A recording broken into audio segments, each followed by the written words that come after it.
அனைவருக்கும் வணக்கம். இன்று எங்களுடைய தலைவரின் தலைமையிலான அரசு பொறுப்பேற்று கிட்டத்தட்ட 6 நாட்கள் ஆயிடுச்சு. ஒவ்வொரு நாளும் ஆக்கப்பூர்வமான பணிகள் எங்களுடைய முதலமைச்சர், நம்மளுடைய தமிழக முதலமைச்சர் சார்பாக ஆக்கப்பூர்வமான பணிகள் ஒவ்வொரு நாளும் செய்யப்பட்டு வருகிறது. ஒவ்வொரு நாளும் மக்களுக்கு தேவையான அனைத்து உத்தரவுகள் எப்படின்னா, மதுபான கடைகள் மூடப்பட்டதிலிருந்து பெண்களுக்கு பாதுகாப்பான சிங்கப்பெண் படை உட்பட ஒவ்வொன்றும் ஆக்கப்பூர்வமான ஒவ்வொரு பணிகளும் மேற்கொள்ளப்பட்டு வருகிறது. கண்டிப்பாக மக்கள் என்ன எதிர்பார்த்து வாக்களித்தார்களோ அது 100% நிறைவேற்றப்படும். எல்லா இடத்துலையும் ட்ரக் ஃப்ரீ ஸ்டேட், அதாவது போதைப் பொருட்கள் இல்லாத தமிழகத்தை உருவாக்க கண்டிப்பாக எங்களுடைய முதலமைச்சர் தமிழகம் முழுவதும் இருக்கும் அனைத்து அதிகாரிகளையும் முடக்கி விடுவார். எதை எதிர்பார்த்து மக்கள் வாக்களித்தாங்களோ அது 100% நிறைவேறும் என்பதில் எந்த மாற்று கருத்தும் இல்லை. கண்டிப்பாக இப்போ தேவை என்னென்ன பழைய திட்டங்கள் என்னென்ன திட்டங்கள் இருக்குதோ அதெல்லாம் தொடரும்னு சொன்னதன் அடிப்படையில் நேற்று எல்லாம் பெண்களுக்கான 1000 ரூபாய் எல்லாமே இன்னைக்கு வர வைக்கப்பட்டுள்ளது. ஸோ ஒவ்வொன்றும் கண்டிப்பாக எந்தவித தடையும் இல்லாமல் மக்கள் நல திட்டங்கள், மக்கள் நல பணிகள் மக்களுக்காக மட்டுமே செய்யக்கூடிய அரசாக இந்த அரசு தொடரும். திருக்கோவிலூர் தொகுதியிலேயே அதிகமான திட்டங்கள் நிறைவேற்றப்படாமல் இது எப்படி எதிர்கொள்ள போறீங்க நீங்க? இல்லை, கண்டிப்பாக இப்போ தான் தொடங்கி இருக்கிறோம். இன்னைக்கு தான் முதல் பதவியேற்ற பிறகு வந்திருக்கோம். ஒவ்வொன்றாக ஆய்வு செய்து மக்களுக்கு தேவையான அனைத்து விஷயங்களும் செய்வோம். ஏன்னா மதுரை மாவட்டத்தை பொறுத்தவரை பார்த்தீங்கன்னா, மதுரை மாநகராட்சி முழுவதும் மக்களுக்கு இந்த கழிவுநீர் கால்வாய்கள் தேவையான ஒரு அடிப்படை வசதி ரொம்ப தேவையான ஒன்றாக இருக்குது. ஸோ அது இல்லாமல் எங்கெங்கெல்லாம் மக்களுக்கு என்னென்ன தேவை என்று கேட்டிருக்காங்களோ அதெல்லாம் ஏற்கனவே நிறைவேற்றணும் என்று சொல்லியிருக்கோம். ஸோ அதெல்லாம் கொஞ்சம் கொஞ்சமாக படிப்படியாக நிறைவேற்றும்.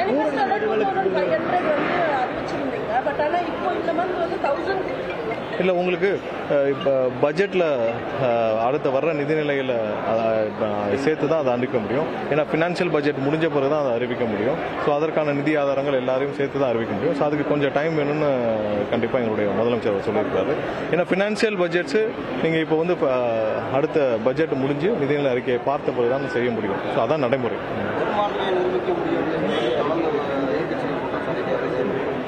பெரும்பான்மையை தான் நிரூபிச்சாச்சே, இதற்கு மேலே என்ன நிரூபிக்கணும்? 140 பேர் எங்களுக்கு ஆதரவு வாக்களிக்கிறாரு. எங்களுடைய கூட்டணி கட்சி சார்பாக நாங்கள் 120 பேருக்கான ஆதரவுகளை நாங்கள் கவர்னர்கிட்ட கொடுத்துருந்தோம். 120 ஆதரவு இல்லாமல் மேலும் சிலர் சில எம்எல்ஏக்கள், பல எம்எல்ஏக்கள் கண்டிப்பாக இது மக்கள் அளித்த தீர்ப்பு, மக்கள் அளித்த தீர்ப்பை நாம் வரவேற்க வேண்டும், மக்கள் அளித்த தீர்ப்புக்கு ஆதரவாக இருக்க வேண்டும் என்று பல எம்எல்ஏக்கள் மற்ற கட்சிகளிலிருந்து ஆதரவு தெரிவிச்சிருக்காங்க. கண்டிப்பாக மக்கள் ஒட்டுமொத்த தமிழக மக்களும் மாற்றத்தை விரும்பி அளித்த தீர்ப்பை ஏற்றுக்கொண்டு 144 பேர் ஆதரவாக இருந்த நிலையில் இதில் என்ன பெரும்பான்மை நிர்வகிக்க வேண்டும்? எதுவுமே ஆகாது. இது மக்கள் அளித்த தீர்ப்பு, ஒட்டுமொத்த தமிழக மக்கள் அளித்த தீர்ப்பு. ஸோ அதனால இது எதுவும் யாரும் செய்ய முடியாது. ஒட்டுமொத்த மக்களுக்கான வெற்றி இது. அதில் ஒன்றும் எந்த மாற்றம். மாநகராட்சி ஊழல்னால மண்டல தலைவர்கள் நீக்கப்பட்டாங்க. இப்போ மாநகராட்சி எப்படி செயல்படுத்துவாங்க? இந்த ஆட்சியில் எப்படி செயல்படுத்துவாங்க? மதுரை மாநகராட்சி மட்டுமே தமிழ்நாட்டில் ஒரு முடக்கப்பட்ட. ஏன்னா இது போன ஆட்சியில் அந்த 4 வருஷத்தில் மொத்தமாக மாநகராட்சியில் 400 கோடிக்கு மேலே ஊழல்கள் பிடிபட்டிருக்கு. அதில் நிறைய விசாரிக்கப்படாமல் இருக்குது. நிறைய மக்களுடைய பணங்கள் திருடப்பட்டிருக்கு. ஸோ இது அனைத்தும் விசாரிக்கப்பட வேண்டும். மற்றபடி எல்லாமே மாநகராட்சியில் இப்போ என்ன பணிகள் நடந்துட்டு இருக்கோ, ஏன்னா அடுத்து வர்ற பட்ஜெட்டுக்கு அப்புறம் தான் இதை பண்ண முடியும்.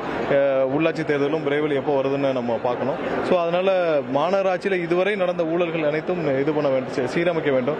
சீரமைக்க வேண்டிய பணிகள் நிறைய இருக்கு. ஏன்னா ஊழல் இல்லாமல் தடுக்கப்பட வேண்டிய ஒரு முன்னெடுப்பை எங்களுடைய முதல்வர் எல்லா இடத்துலையும் முன்னெடுத்துட்டு இருக்காங்க. ஸோ ஊழல் எங்கெங்க நடைபெறும், எங்கெங்கெல்லாம் லீக்கேஜஸ் இருக்கும், எங்கெங்கெல்லாம் அரசு துறைகள் எங்கெங்க லீக்கேஜஸ் இருக்குமோ அதெல்லாம் கண்ட்ரோல் பண்ண வேண்டிய கட்டாயத்தில் இருக்கு.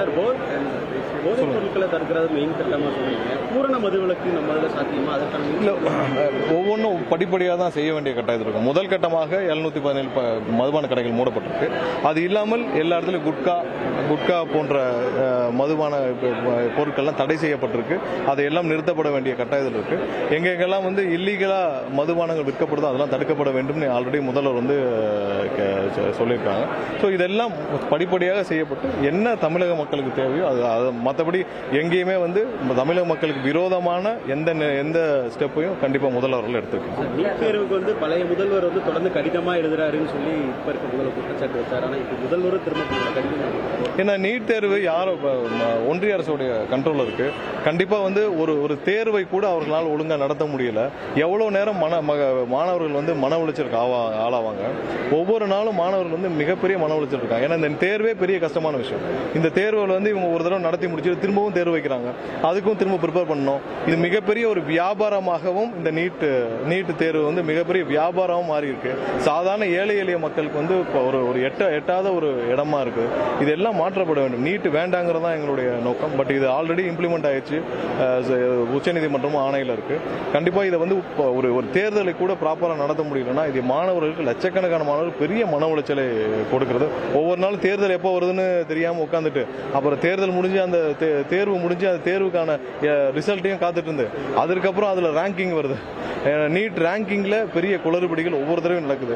அந்த ரேங்கிங்லயும் பாத்தீங்கன்னா ஒவ்வொரு தடவையும் வந்து வேற மாநிலத்திலிருந்து வர்றவங்களுக்கான ரேங்கிங்லயும் நிறைய டிஃபரன்சஸ் இருக்குது. இங்க இருக்கிற மேனேஜ்மெண்ட் இன்ஸ்டிடியூஷன்ஸ்ல மேனேஜ்மெண்ட் காலேஜஸ்லயும் வந்து பெரிய அளவில் இந்த நீட்டுனால பெரிய பயன் இல்லை. நீட்ல வந்து குறைந்த மார்க் எடுத்தவங்களும் மேனேஜ்மெண்ட் காலேஜஸ்ல சேர முடிகிற சூழ்நிலை இருக்கு. அதனால நீட்னால எந்த பயனும் இல்லை. நீங்க தகுதியானவர்கள் தேர்வு செய்யணும்னா நீட்னால எந்த பயனும் இல்லை. கண்டிப்பாக இது வந்து தேவையற்ற ஒன்று. அட்லீஸ்ட் இந்த தேர்வையாவது மாணவர்களுக்கு ஒரு பெரிய மன உளைச்சல் எல்லாம் நடத்தி முடிக்க வேண்டும். நேரம் குறைக்கப்படுறதுக்கு வாய்ப்பு இருக்கா? இல்ல, முதல்வர் தான் முடிவு செய்வார். கண்டிப்பா இதை கூடிய வரும்.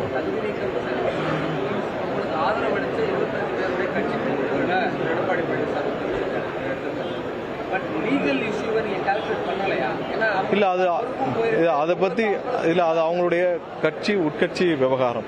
அதுல என்ன நடக்குதுன்னு பேசுறதுக்கு எங்களுக்கு உரிமை இல்லை. ஏன்னா அவங்களுடைய கட்சியில் அவங்க ஆல்ரெடி வந்து அவங்க அதுக்கான விளக்கம் கொடுத்துருக்காங்க. என்னன்னா திரு எடப்பாடி அவர்களும் ஸ்டாலின் அவர்களும் திரு எடப்பாடி அவருடைய மகன் மிதுனும் ஒரு வார பத்திரிகையில வந்துச்சு, ஒரு சில தொழிலதிபர்களும் சேர்ந்து திமுகவும் அதிமுகவும் சேர்ந்து ஒரு ஆட்சியை அமைக்க வேண்டும் என்று முயற்சி செய்தான் இருக்கு. ஸோ அதற்கு எதிர்ப்பு தெரிவித்து அந்த கட்சி எதை நோக்கி புரட்சி தலைவரும் அம்மா அவர்களும் கட்சி ஆரம்பிச்சு கட்சியை நடத்திட்டு வந்தாங்களோ அதற்கு எதிராக திரு எடப்பாடி அவர்கள் செயல்படும் போது அதற்கு எதிர்ப்பு தெரிவித்து பெரும்பான்மையான எம்எல்ஏக்கள் வெளியே வந்து மக்கள் என்ன தீர்ப்பளித்தாங்களோ அதற்கு ஆதரவு தெரிவிக்கிறோம். அவங்க எல்லாம் வந்து எம்எல்ஏக்கள் முன்னாள் அமைச்சர்கள் பேட்டி கொடுத்துருக்காங்க. ஸோ அதுல நம்ம பேசுறதுக்கு ஒண்ணுமே இல்லை. அதுக்கான விளக்கங்கள் ஆல்ரெடி தெளிவாக கொடுக்கப்பட்டிருக்கு. உதயநிதியும் ஸ்டாலினும் திரு எடப்பாடி அவர்களும் சேர்ந்து புற வழியாக பின்புறம் வழியாக ஒரு ஆட்சியை அமைக்க முயற்சி செய்தார். மக்கள் அளித்த தீர்ப்புக்கு எதிராக ஆட்சி அமைக்க முயற்சி செய்தார்கள் சொல்லுதான் எல்லாரும் சொல்றாங்க. அந்த கட்சியிலிருந்து வந்த எல்லா எம்எல்ஏகளும் சொல்றாங்க. ஸோ அதுல அது நியாயமான ஒரு விஷயமா தான் படுது.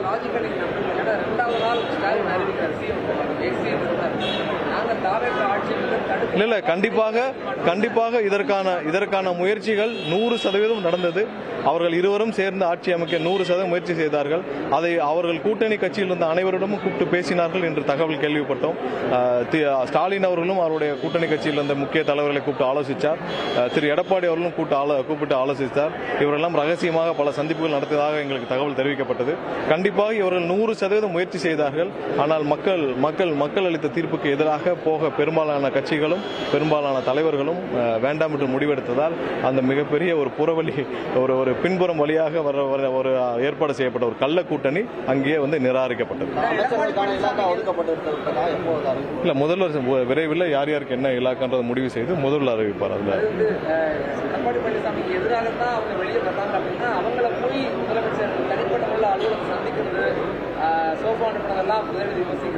இல்ல அது யாரெல்லாம் வந்து அங்க முக்கியமான ஒரு தலைவர்கள் எங்களுடைய தலைவரை பார்க்க விரும்பினார்களோ அவர்களை சந்திக்கிறது ஒன்றும் தப்பு இல்லை. தனிப்பட்ட முறையில் அவங்களுடைய இல்லத்திலையும் அவங்களுடைய அலுவலகத்திலையும் சந்திக்கிறதுல யாருக்கும் எந்த மாற்று கருத்தும் இல்லை. அதனால எந்த அவங்க ஆல்ரெடி வந்து ஒரு வாரமாக அவங்க எதிர்நிலைகள் இருக்கிறாங்க, அவங்க எதிராக செயல்படுறாங்க. அதுல ஒரு சில பேர் வந்து சந்திக்கணும்னு விருப்பப்பட்டப்ப எங்களுடைய தலைவர் முதல்வர் வந்து முக்கிய தலைவர்களை சந்திக்கும் போது அவர்களை சந்திப்பதில் எந்த தவறும் இல்லை. இல்ல, ஒரு சில பேரை ஒரு சில நேரத்தில் சந்தித்தால் அது சரியாக இருக்காது. ஏன்னா அரசியல் சூழ்நிலையில் ஒரு சில பேரை சந்தித்தால் அது மக்களுக்கும் எதிராக இருக்கும், சூழ்நிலை எதிராக இருக்கும். அதனால அது சரியாக இருக்காது என்றால் சந்திப்பு ஏற்பட செய்யப்படும்.